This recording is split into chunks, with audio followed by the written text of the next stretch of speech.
Hello बच्चों, good morning.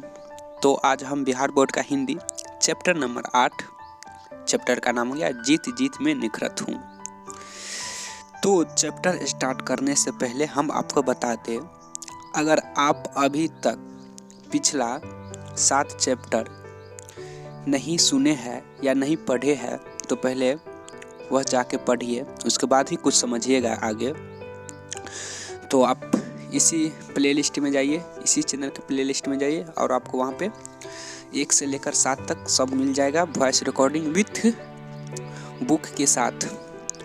तो आप शुरू से स्टार्ट कीजिए और अभी तक आप अगर सभी चैप्टर कवर कर लिए हैं तो फिर 8वां चैप्टर देखते हैं। तो इसमें हम आपको बता दें, सबसे पहले चैप्टर शुरू करने से पहले इसमें गद्य खंड 12 है और काव्य खंड 12 है, दोनों मिलाकर 24 हो जाता है, जैसे कि आप स्क्रीन पर देखिए। तो आपको इसमें क्या करना है, आपको इसमें यह करना है कि इसको आपको याद कर लेना है। याद भी करने का यह तरीका है कि पहले चैप्टर का नाम हो गया, फिर लेखक का नाम याद कर लेना, उसके बाद ये भी याद कर लेना कि एग्जाम्पल में हम बता देते हैं, सर में विभाजन और जाति पर था, निबंध में लिखा गया है, विष के दांत कहानी में लिखा गया है, भारत से हम क्या सीखे भाषण में लिखा गया है, नाखून क्यों बढ़ते हैं ललित निबंध में लिखा गया है। इसके साथ साथ ये भी याद कर लेना, क्योंकि ऑब्जेक्टिव में कभी कभी पूछ देता है सर में विभाजन और जाति प्रथा क्या चीज़ में लिखा गया, उसमें वहाँ पर ऑप्शन दे देगा, भाषण दे देगा, ललित दे देगा, कहानी देगा, ललित रचना दे देगा, फिर निबंध भी दे देगा, तो निबंध में टिक मार देना है। तो आप ठीक इसी तरह से सभी कुछ याद कर लीजिएगा, चैप्टर का नाम, उसके बाद चैप्टर कौन सी भाषा में लिखा है, उसके बाद फिर उसका लेखक का नाम। क्योंकि यहाँ पे हमको आपको बता दें 10 से 12 नंबर का परीक्षा में पूछा जाता है ऑब्जेक्टिव के रूप में, तो आप हम आशा करते हैं कि आप याद कर लीजिएगा, क्योंकि 10-12 नंबर यहाँ से कवर हो रहा है, तो याद करने में क्या जा रहा है, 10 से 20 मिनट लगेगा, याद कर लो। इसके बाद हम यह देखेंगे कि हजारी प्रसाद द्विवेदी द्वारा हिंदी साधारण जनता की भाषा के बारे में कुछ बोले हैं, तो हम ये भी पढ़ लेते हैं। देखो, ये परीक्षा में पूछा नहीं जाता, लेकिन हमारा राष्ट्रीय भाषा हिंदी है, तो हिंदी के बारे में भी जानना चाहिए, क्योंकि हजारी प्रसाद द्विवेदी एक महान लेखक कहले या कवि कहले थे। तो चलिए हम पहले इसको पढ़ लेते हैं, फिर हम चैप्टर स्टार्ट करेंगे। हिंदी साधारण जनता की भाषा है, जनता के लिए उसका जन्म हुआ था, और जब तक वह अपने को जनता के काम की चीज़ बनाए रहेंगी, जनचित में आत्मबल का संचार करते रहेंगे, तब तक उसे किसी से डर नहीं है। वह विरोधों और संघर्षों के बीच ही पली है। वह किसी राजशक्ति की उंगली पकड़कर यात्रा तय करने वाली भाषा नहीं है, अपने आप की भीतरी शक्ति से महत्वपूर्ण आसन अधिकार करने वाले अद्वितीय भाषा है।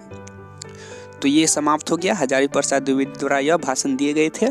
तो आप इसे सुन लो, चाहे आप चाहे तो याद कर लो, लेकिन परीक्षा में नहीं पूछा जाता है। तो अब हम चैप्टर की ओर बढ़ते हैं, चैप्टर नंबर 8, जीत जीत में निखरत हूँ। तो चैप्टर स्टार्ट करने से पहले हम जीत जीत में निखरत हूँ का लेखक पंडित बिरजू महाराज के बारे में जान लेते हैं, क्योंकि यहाँ से भी ऑब्जेक्टिव कुछ पूछा जाता है। तो पहले हम पंडित बिरजू महाराज जी के बारे में जान लेते हैं, तो स्टार्ट करते हैं। एक बात और हम आपको बता दें, अगर आपके पास ईयरफोन हो तो ईयरफोन लगा लें, क्योंकि शांति से सुनो और पेन कॉपी लेकर नोट बनाओ, क्योंकि यहाँ से भी ऑब्जेक्टिव कवर किया जाता है। क्योंकि हम आपको बता दें कि बुक से 30 नंबर का ऑब्जेक्टिव पूछा जाता है, ज़्यादा तुम ऑब्जेक्टिव पर ही ध्यान दो। तो चलो, पेन कॉपी लेकर नोट बना रहे होंगे, हमें पूरी आशा है। तो हम फिर चैप्टर स्टार्ट करते हैं। आज कला प्रेमी जनसाधारण तथा नृत्य रसिकों के बीच कथिक और बिरजू महाराज एक दूसरे के पर्यायवाची से बन गए हैं। महाराज की कथक साधना एकांता निष्ठा और कल्पनाशील सर्वजनात्मिकता के संयोग से ही यह संभव हो सका। कथक के व्याकरण और कौशल को उन्होंने सार्थक सौंदर्य बोध और काव्य दिया। वे कथक के ललितीय के कवि हैं। परंपरा की पारमाणिकता की रक्षा करते हुए उन्होंने सर्जनात्मक साहस के साथ कथक और अनेक कई नई दिशाओं में विस्तार किया है, तथा यह सिद्ध किया है कि शास्त्रीय कला जड़ या स्थिर नहीं है, उसमें एक निरंतर गतिशीलता और समकालीनता बरकरार है। लखनऊ घराने के वंशज और 7वीं पीढ़ी के इस कलाकार में मानो 7 पीढ़ियों का सौंदर्य केंद्रभूत हो गया है। सौम्य, हंसमुख, मिलनसार व्यक्तित्व और सहज निष्कपट लगभग बच्चे का भोलेपन लिए बिरजू महाराज को देखकर इनकी महान प्रतिभा का अंदाज लगाना कठिन है, किंतु बात करते करते उनका न जाने कहाँ खो जाना, उंगलियों का नियंत्रण, गिनती में उलझे रहना और अचानक चेहरे पर निशानता शून्य भाव बेचैन करने वाला होता है। अचानक कुछ कौंधता सा है उनकी आंखों में और फिर वही फुसलाती सी सरल मुस्कुराहट, दोहरा बदन, मुझौला कद, चेचक की हल्के दाग और बड़े आंखों वाला ढीला ढाला व्यक्ति मंच पर एकदम और ही हो जाता है।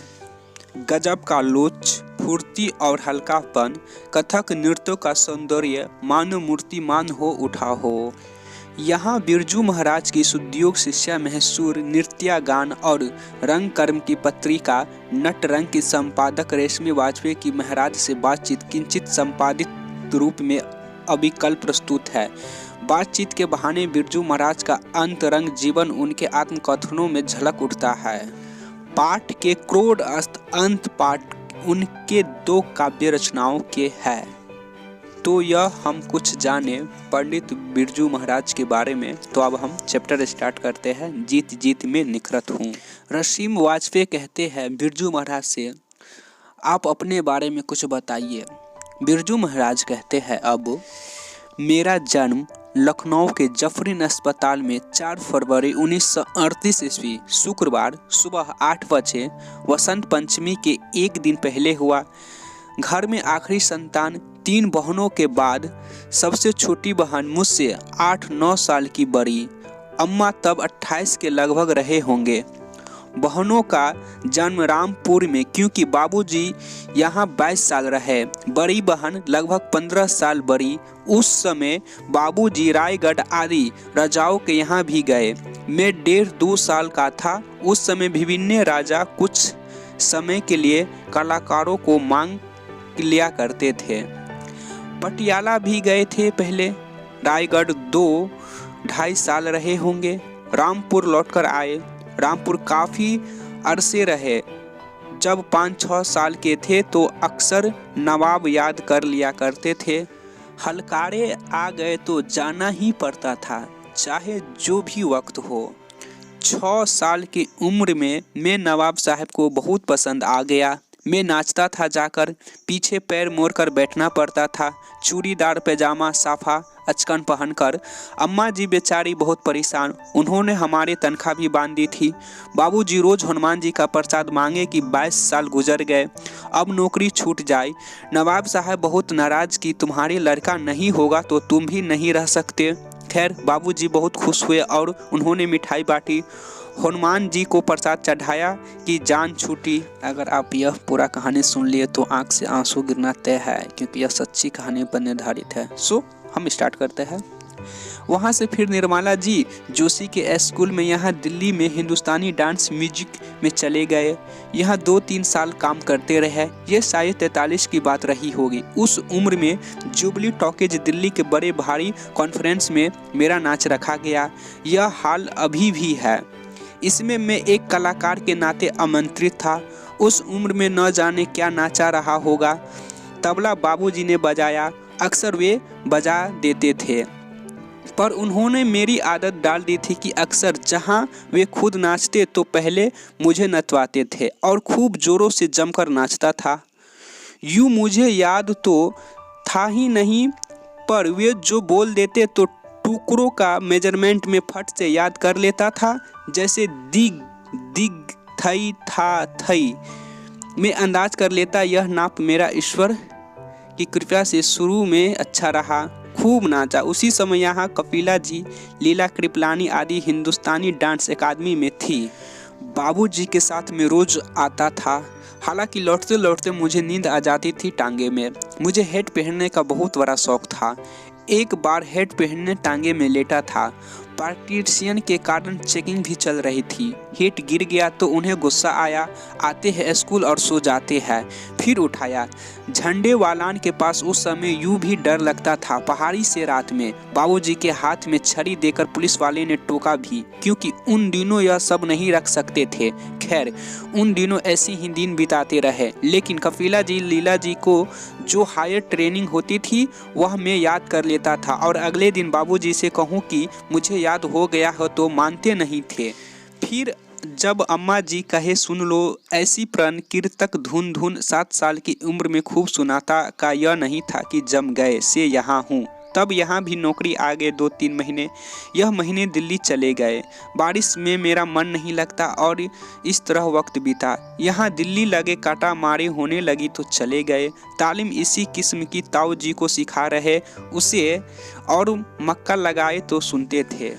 तो ना ठीकता धीनता ये प्रण में उनको। दरअसल उस समय नौकरी एक ही जगह, जैसे मैं 28 साल की वहाँ रहे कुछ दिन, फिर लखनऊ स्वतंत्रता थी।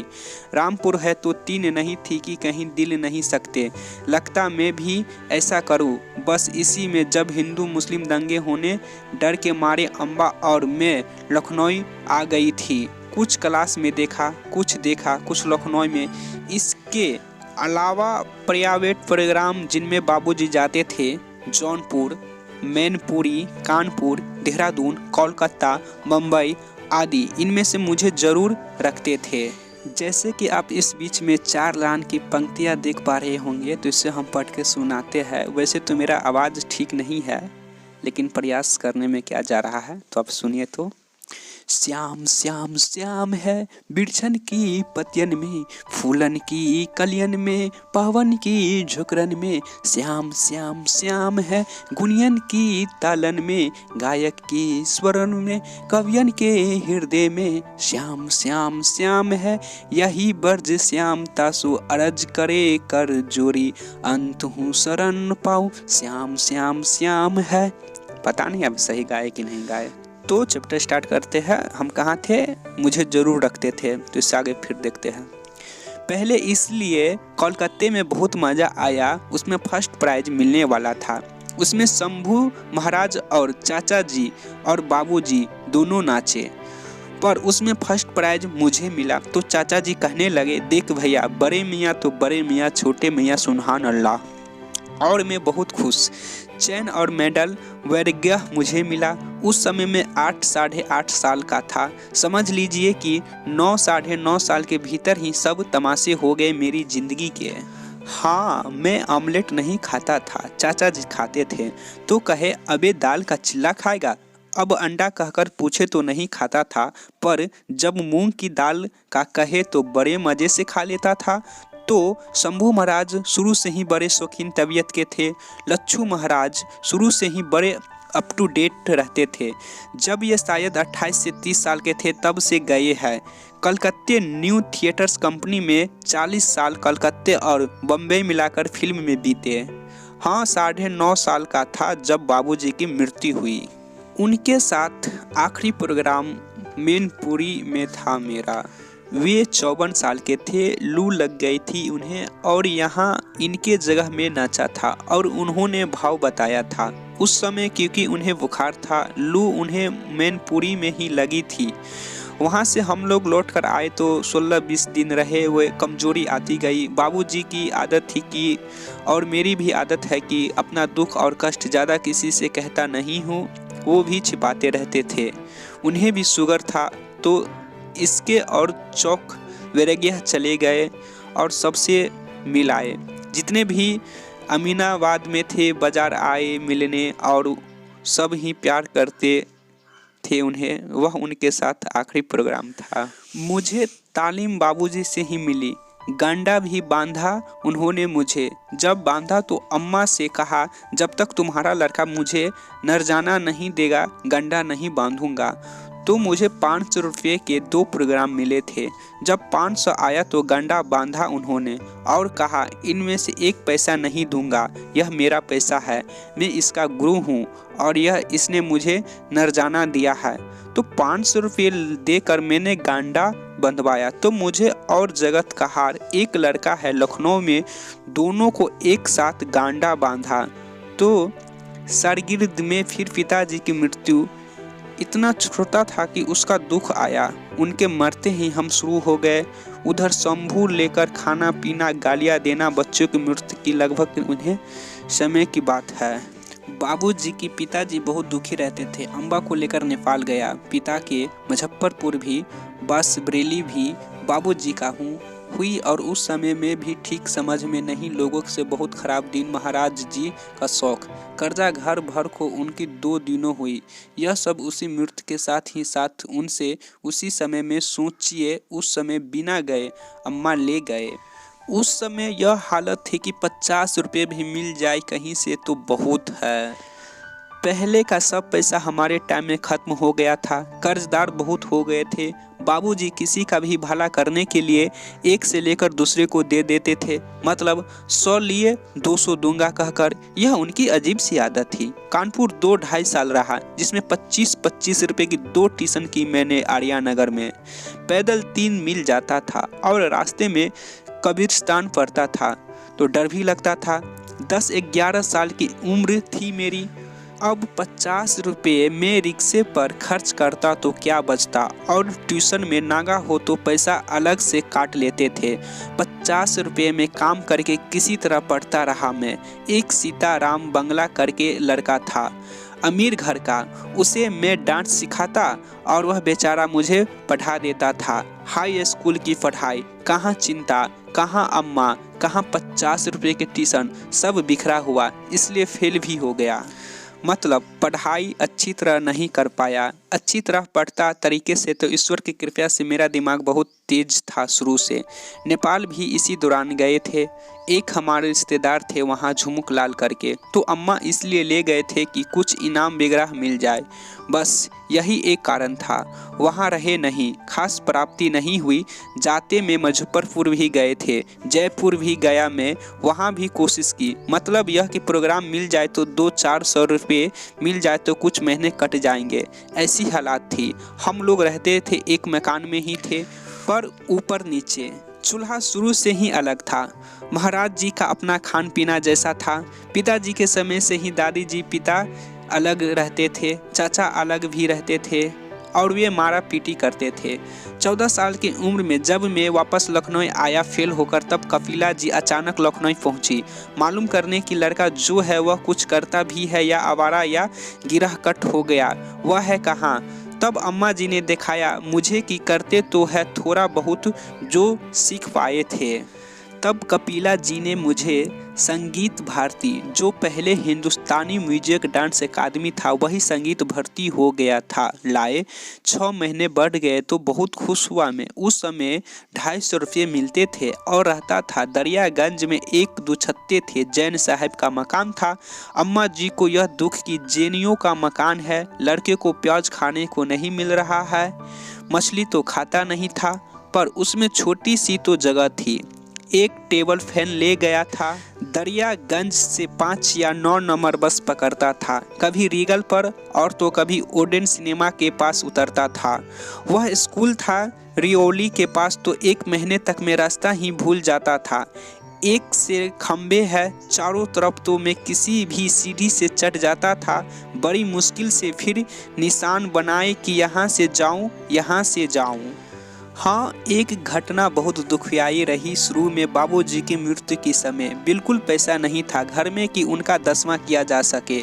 10 दिन के अंदर सोचिए, मैंने 2 प्रोग्राम किए और उन 2 प्रोग्राम से 500 इकट्ठे हुए तो 10वां और 13वीं की गई। 12 मित्रों आदि को भी शायद अंदाज नहीं रहा होगा कि घर की ऐसी हालात है।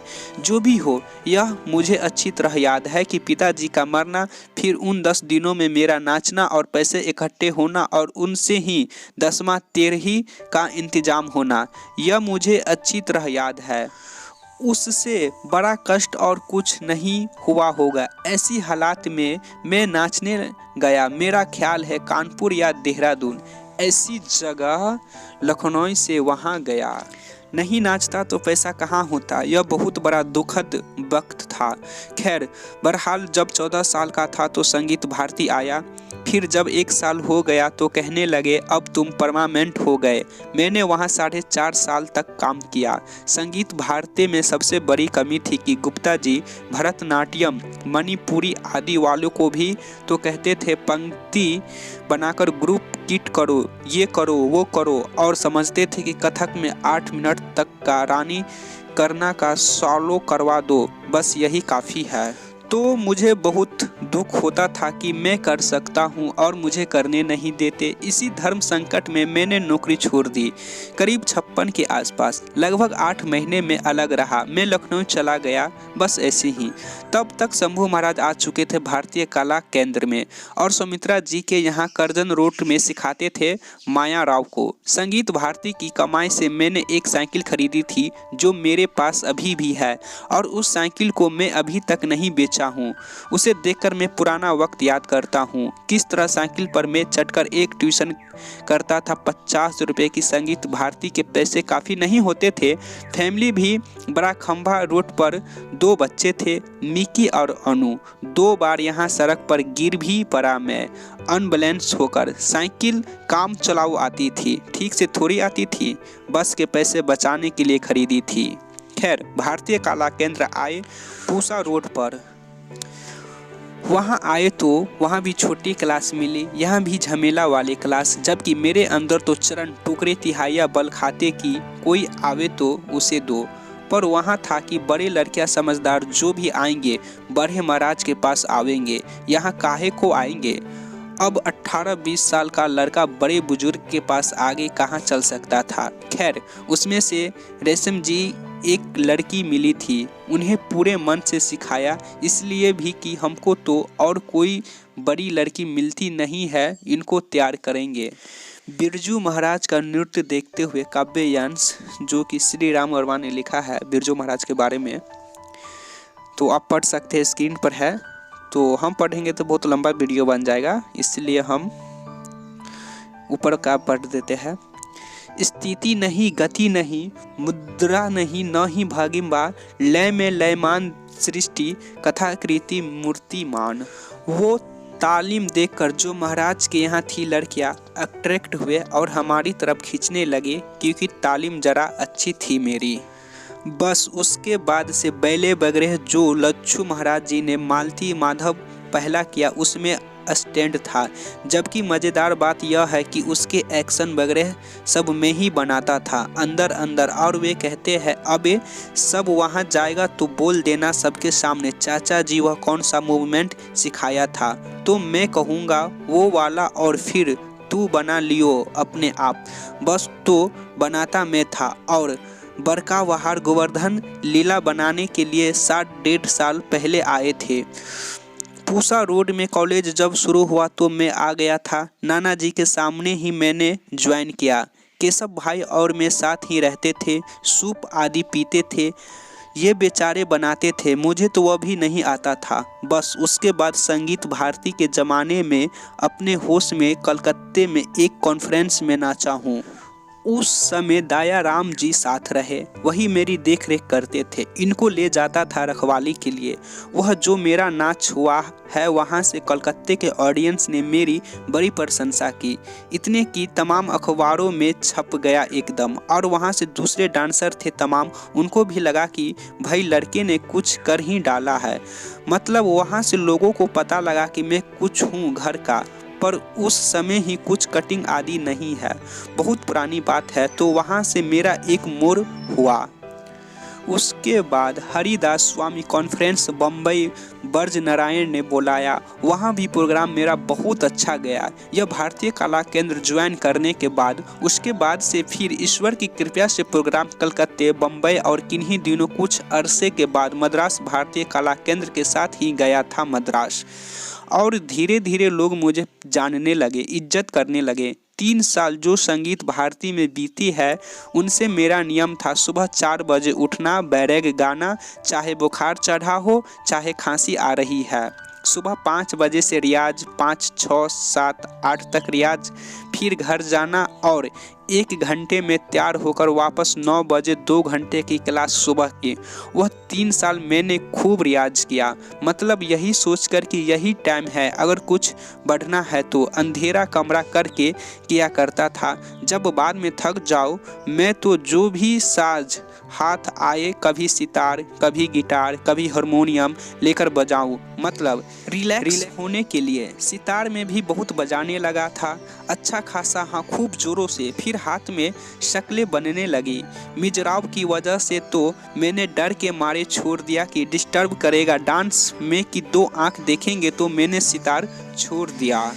गिटार बजाने लगा, ऐसे ही थोड़ा शौक के मारे सितार छोड़ा, गिटार छोड़ा। फिर बांसुरी मेरे बहुत दिन चली, मतलब शौक के मारे बजाता रहा। डागर साहब के साथ ट्रेन में भी अपने ऊपर बजा रहा हूँ, वे नीचे गुनगुना रहे हैं, तो शौक उसका भी रहा। फिर सरोद भी चलता रहा। खैर, सरोद तो अभी भी मेरा शौक है। तबला में शुरू से बजाता हूँ, हारमोनियम थोड़ा बहुत, लहरा बजाने के लायक बहुत शुरू से बजाता हूँ। शुरू में फिल्मी गाने गाकर मैं पूरे मोहल्ले के लोगों को खुश किया करता था जब मैं छोटा था। और एक फैमिली थी मोहल्ले में जो मेरा गाना सुनकर बहुत खुश होते थे, तो खाना वाना भी खिला देते थे।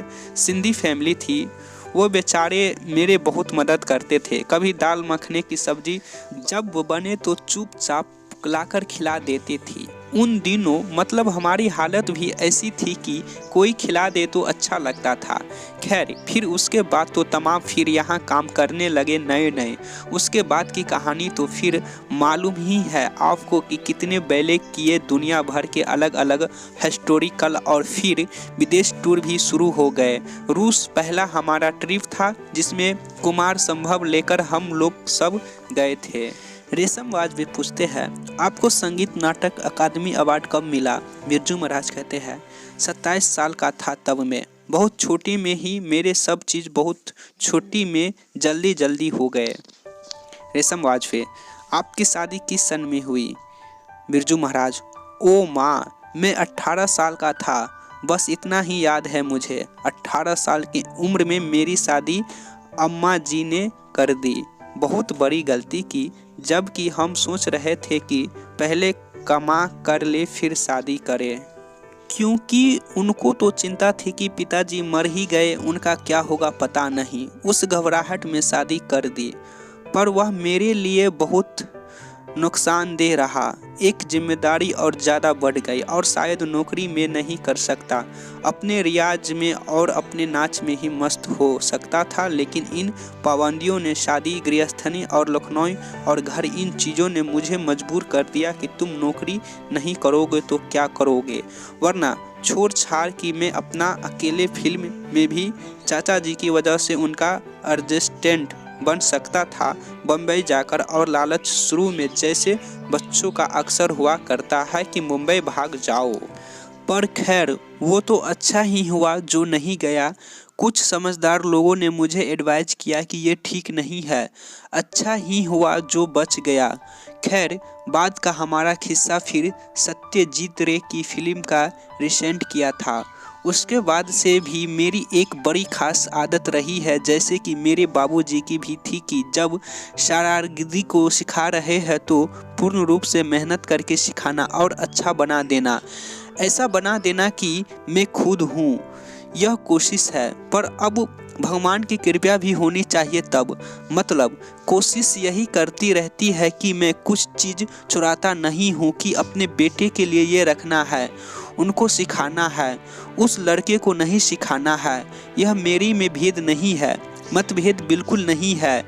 तो बस यह छोटी सी कहानी थी मेरी। फिलहाल डिटेल में तो पता नहीं, बहुत कुछ है। रेशमी वाजपेयी कहते हैं, अपने शागिर्दों के बारे में बताइए, कौन है ऐसा जिनके बारे में सोचकर आपको लगता है कि कुछ करेंगे? बिरजू महाराज कहते हैं, शागिर्दों में ऐसा है कि अब तुम हो इतने अरसों से किसी भी अच्छे खानदान की लड़की के नाम से, तो हम कहेंगे यही कि शाश्वती लगी हुई है 15-20 साल से। और कुछ दिन पहले मैंने ये कहा है कि उनके अंदर रंग अब शुरू हुआ है। वैसे विदेशियों में वेरोनिक भी तरक्की कर रही है। उधर फिलिप गया, बहुत अच्छा, वह लाजवाब, उसकी फिर मुझसे बाकी तीर्थ प्रताप। लेकिन इन लोगों को बड़ी काम मिल गया है, अब हम परफॉर्मेंस कर लो। तालियां खत्म हो गई, कला के होने वाले बहुत कम लोग, बढ़ाए बहुत कम है, तो करने वाले सामने आने। दुर्गा भी अच्छी तरक्की कर की लड़की है, अच्छी स्थिति, मन नाच के साथ जुड़ा हुआ। बहुत से लोग अभी भी सीख जितना बढ़ना चाहिए। मैकलिंटॉक था, वह चला। इस वक्त अच्छा होता। तमन्ना है फिर आके सीखे प्रदीप, ये लोग नाम किए हैं। जल्दी तसल्ली हो गई कि कमाने लगे हैं, अब इतनी ले लो पैसे मिल जाएंगे। बात लिए सच्चे दिल से परेशान रहते हैं, जो कि उसे आगे अब लड़कियों में तरक्की वालियों में शाश्वती है ही रही है।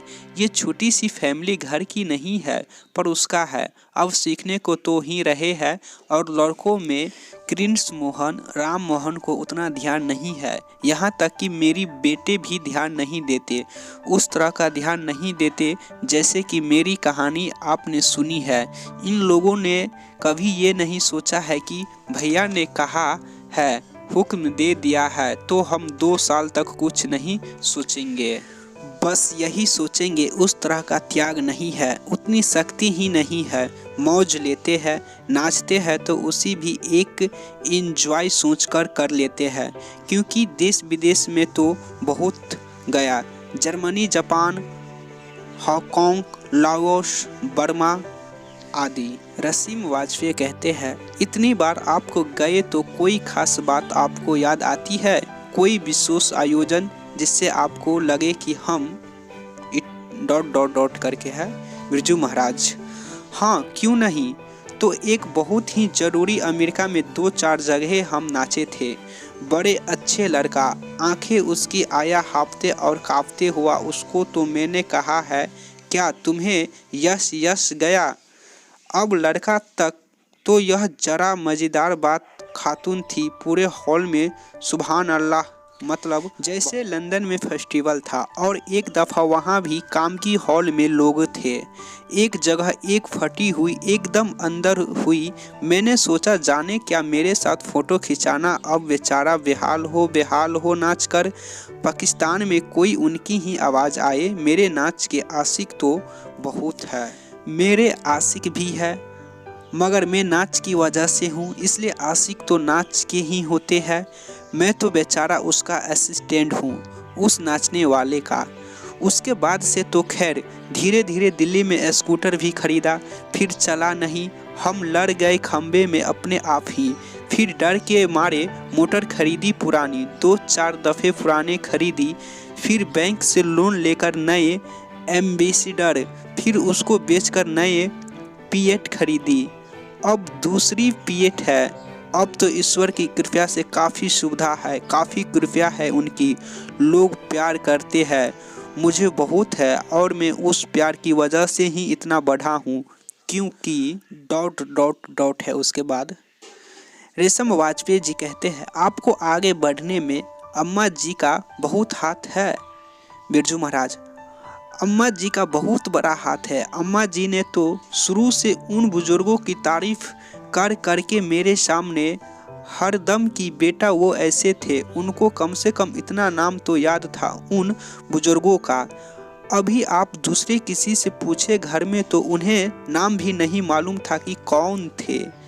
चाची शंभू महाराज की पत्नी से आप पूछे महाराज बिंदादीन के बाद पहले और कौन थे तो उनके नहीं मालूम।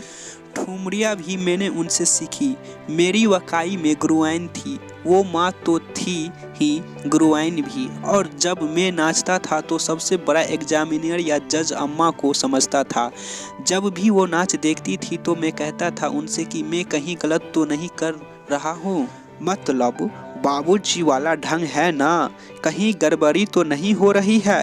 तो कहती नहीं बेटा नहीं, उन्हीं की तस्वीर हो, पर बैली वैली यह तो मेरा नया क्रिएशन है। वो हरदम ऐसी ही कहती रही और लखनऊ के जो बुजुर्ग थे उनसे भी गवाही ले ली मैंने। चेंज तो नहीं लग रहा है। नहीं बेटा वही ढंग है, और तुम्हारा शरीर वैज्ञा टोटल ढंग वैसा ही है, बैठने का, उठने का, बात करने का, मतलब जैसा था उनका बस यही। और जगह तो बहुत थी आने जाने की। हम बहुत लोकप्रिय है मुंबई में, कलकत्ता में। साउथ के लोग भी अब बहुत चाहते हैं मुझे। और हर डांसर के लिए चाहे थोड़ी देर के लिए वह गलत शब्द इस्तेमाल कर ले, पर दिल से अगर आप पूछेंगे कि ईमानदारी से बताओ तो दूसरा शब्द इस्तेमाल नहीं करेगा। वह यही कहेगा वो अच्छे हैं, मतलब अगर ईमानदारी से कहेंगे तो। और प्रोफेशनल जहाँ जाता है तो चार जगह बुराई करेंगे कि उन्हें क्या आता है, वो तो ऐसे ही बेकार आदमी है। तो मुझे मालूम है इस चीज़ का, मुझे कोई द्वेष नहीं है। शुरू से किसी के बारे में जो करता है बढ़िया करता है, बस मैं अपना बुरा नहीं चाहूँगा, बस यही खास आदत है। रेशम वाजपेयी कहते हैं, आपको मंच पर कुछ अनुभव या स्मरण बचपन के या ऐसी अनुभव जो याद आते हो? बिरजू महाराज, अब नाचो तो हम बहुत ज़्यादा है, इतना कि गिनती करना मुश्किल है। और उस जमाने से रामपुर नवाब के महल में भी नाचा हूँ, नेपाल महाराज के यहाँ भी नाचा हूँ और जमींदारों के यहाँ भी नाचा हूँ। जहाँ का मैं अक्सर तमाशा सुनता रहता हूँ कि जहाँ महफिल भी लगी है कि लड़का नाचेगा, जरा चारों तरफ थोड़ा खिसक कर जगह बनाओ तो सब खिसक जाए। तो नीचे गलीचा गलीची पर चांदनी और चांदनी गलीची के नीचे जमीन पर कहीं पर गड्ढे है, कहीं पर खांचा है। मतलब यह नहीं कि कौन परवाह करे। आजकल हमारे नए डांसर है कि स्टेज बड़ा खराब है, बड़ा टेढ़ा है, बड़ा गड्ढा है, बहाना बनाने लगते हैं। लेकिन हम लोगों को यह सब सोचने का मौका कहाँ मिलता था। अब गर्मी के दिनों में जरा सोचो, एयर कंडीशन न कुछ, वो बड़े बड़े पंखे लेकर जो नौकर चाकर थे वो हंसते रहते थे, उनसे भी हाथ बचाना पड़ता था। नाचने में उससे न लड़ जाए कहीं, दूसरे की गैस लाइट जल रही है उसकी भी गर्मी। रेशम वाजपेयी कहते हैं, अक्सर रात में होते थे या दिन में भी होते थे ये प्रोग्राम? बिरजू महाराज, दिन में भी होते थे। भैरवी का प्रोग्राम जो कहा जाता था, यह कायदा था कि रात को 1:30-2 बजे तक तो चलता था नाच वाच। उसमें थोड़ा भाव गीत वगैरह हुआ तो हुआ, ठुमरी भाव पर विशेष दूसरे दिन 10 बजे की महफिल। सुबह 10 बजे से 4 बजे तक भैरवी का एक प्रोग्राम कहलाता था, तो उससे समापन होता था। माने टोटल प्रोग्राम, यानी डांसर आया है तो सुबह से लेकर शाम तक dot dot dot dot dot, और यह चैप्टर समाप्त होगा यहीं पर। तो आप देख पा रहे होंगे कि एक आदमी के जीवन में कितना संघर्ष करते हुए वह कितना आगे तक चले गए। सत्या रे आप फिल्म देखिएगा अगर आप इसके बारे में और गहराई के बारे में जानना चाहते हैं तो। उसमें यह काम किया है, ऐसा नहीं है। तो यह चैप्टर समाप्त हो गया। इसके बाद कुछ बच गया है इसका फ्रेंड्स, तो इसका फ्रेंड्स भी हम कुछ देख लेते हैं। जैसे कि इसमें 13 फ्रेंड्स है। तो सबसे पहले आप देखिए स्क्रीन पर, तो स्क्रीन पर आप देख पा रहे होंगे कि इसमें टोटल 16 क्वेश्चन पूछा गया है। तो 16 क्वेश्चन याद करने की कोई ज़रूरत है ही नहीं। आप सोच रहे होंगे कि ऐसा क्या बात है सर, क्या बात है, सो आप 16 क्वेश्चन नहीं याद करने। देखो हम बता रहे हैं, इसमें से सिर्फ 5 से 6 ऐसा क्वेश्चन है, या 4 से 5 कह ले या 5 से 6 कह ले, जो हम बोर्ड पर बता देंगे उस समय। ऐसा 4 से 5 क्वेश्चन है जो कि इस बार नहीं तो उस बार, उस बार नहीं तो इस बार, और यानी कि 2-3 साल गैपिंग करके वही 5-6 क्वेश्चन घुमाता रहता है, जिसे आप VBI क्वेश्चन भी कह ले। तो ऐसा नहीं है कि देखो बोर्ड के माध्यम से हम सभी तुमको बता देंगे, ठीक है, 16 का हम क्वेश्चन का आंसर करा देंगे। लेकिन जो 4 से 5 या 6 क्वेश्चन VBI है उस पर ज़्यादा यही बार बार पूछा जाता है। आज से तुम 10 साल का भी तुम अथी बुक उठा के देख लो, इसका जो क्वेश्चन बैंक होता है उसमें आप यही पाइएगा। तो हम इस पर ज़्यादा फोकस करेंगे, जो 5-6 क्वेश्चन है जिसे VBI कहते हैं। तो आप बोलिएगा सर मिलेगा कहाँ? इसके लिए आप जाओ प्ले लिस्ट में जाओ और वहाँ NCERT करके हिंदी बना होगा, ठीक है, NCERT हिंदी प्लेलिस्ट में बना होगा। वहाँ पे आपको हर एक चैप्टर का हर एक क्वेश्चन आंसर VBI मिल जाएगा। तो चैनल सब्सक्राइब कर लो और प्लेलिस्ट में जाओ और वहाँ पे सब कुछ मिल जाएगा। और हम आपको बता दें, अगर अभी तक आप पिछला चैप्टर नहीं कवर किए हैं तो वो भी आप वॉइस रिकॉर्डिंग सुन लीजिए। उसके बाद देखो, पहले वॉइस रिकॉर्डिंग सुन लो, उसके बाद क्वेश्चन आंसर करना, या फिर किताब पढ़ लो उसके बाद क्वेश्चन आंसर करना। इसमें क्या होता है, एक बार जो पढ़ लिए रहोगे ना तो इसमें सोचना नहीं पड़ता है, तुमको प्रश्न मिलते ही तुम अपने शब्द में भी उसे लिख सकते हो। इसलिए पहले पढ़ना बहुत ज़रूरी है, उसके बाद फिर प्रश्न लिखो। तो फिर हमको क्या है, प्ले लिस्ट में जाओ, वहाँ से VBI क्वेश्चन आंसर होगा, उस सब जाके देख लो। हाँ, वीडियो तो लंबा बन ही गया है, इसमें हम क्या कर सकते हैं बताओ। जैसे कि आप 2 लोग देख ही पा रहे होंगे कि कितना संघर्ष भरा जीवन थे बिरजू महाराज सर जी का। और इसमें हम क्या कर सकते हैं जब चैप्टर ही इतना लंबा है, और चैप्टर इतना लंबा था भी और डॉट डॉट करके समाप्त भी हो गया। अगर आप बोलिएगा तो हम कमेंट में लिखो, अगर इसका बायोग्राफी आप चाहते हैं तो हम किसी दिन इसका बायोग्राफी भी कवर कर लेंगे। अगर आप कमेंट में लिखते हैं, अगर 1000 लाइक दे देते हैं तो हम इसका बायोग्राफी भी कवर कर लेंगे किसी दिन। जब इतना बड़ा संघर्ष रहा ही तो चलो चलते चलते हम आपको बता दें कि आप इसमें शब्द निधि भी देख पा रहे होंगे। आप वो याद नहीं करना है, सिर्फ शब्द निधि को 2 से 4 बार पढ़ के आपको छोड़ देना है। याद करने की कोई ज़रूरत है ही नहीं, क्योंकि नहीं पूछा जाता है। तो सिर्फ आप पढ़ ले, लेकिन पढ़ना भी नहीं छोड़ो, पढ़ लो कम से कम, छोड़ दो। कभी कभी ऐसा होता है ना, इसको एक बार देख लोगे तो तुमको याद आ जाएगा वो कहीं पर देखे हुए थे। तो इसको छोड़ना भी नहीं है, ना याद करना है, सिर्फ पढ़ के ही छोड़ना है। तो एक बार 2 से 3 बार रीडिंग कर दो और उसके बाद छोड़ दो। इससे ज़्यादा कुछ हम नहीं बोलेंगे क्योंकि यह वीडियो लंबा पहले ही हो गया है, जैसे कि आप लोग देख ही पा रहे होंगे। तो जाते जाते हम सिर्फ यही कहेंगे कि सोचो आपके फ्रेंड सर्किल में कौन कौन है जिससे यह वीडियो भेजकर आपको उसको भी लाभ हो और आपको भी लाभ हो, या रिलेटिव में भी हो सकता है या फ्रेंड में भी हो सकता है, यानी कि जो क्लास या आसपास में भी आपके अगर कोई 10th क्लास का है तो आप उसको मदद कीजिए भेजकर। तो जाते जाते हम सिर्फ इतना ही कहेंगे कि आप प्लेलिस्ट में जाइए और वहाँ से VVI क्वेश्चन आंसर सब कवर कीजिए। और हम चलते हैं जब तक के लिए बोर्ड पे आपको यह क्वेश्चन आंसर बता दे रहे हैं। तो फिर आप लोग सब समझ गए होंगे, समझदार आदमी है। तो फिर मिलते हैं अगले चैप्टर में, जब तक के लिए जय हिंद, भारत माता की जय, वंदे मातरम।